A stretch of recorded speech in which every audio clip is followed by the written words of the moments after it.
Tô filmando aqui, ó. Tá vendo? Nós vamos vir pro lugar certo. Globo Repórter.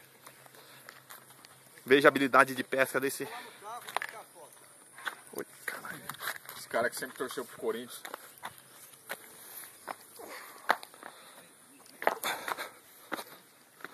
Tira mais essa varinha de mão daí. O que é essa aqui? Essa boia aqui de quem é? Pera aí, Arthur. Ó.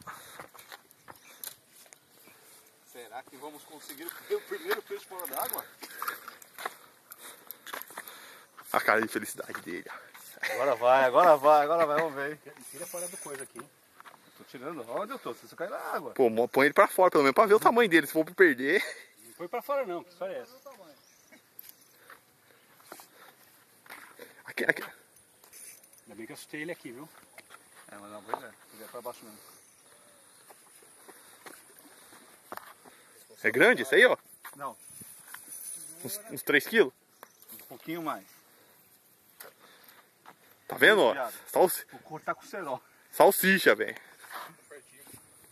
Salsicha não, arremesso. Encostou nesse negócio, não encostou. Vem pra cá, Arthur. Vem aqui, bate aqui. Agora voltou pra cá, cara. Põe encostar ele. Não vai deixar o menino deixar o peixe embora não, viu? Para boa, hein? Onde tá?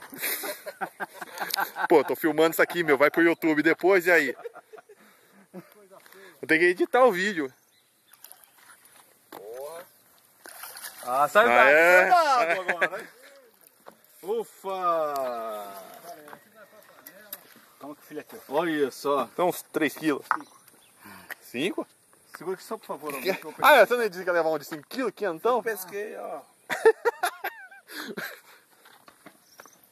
E aí, Anderson, e agora o que você me fala? Oi? Salsicha aqui.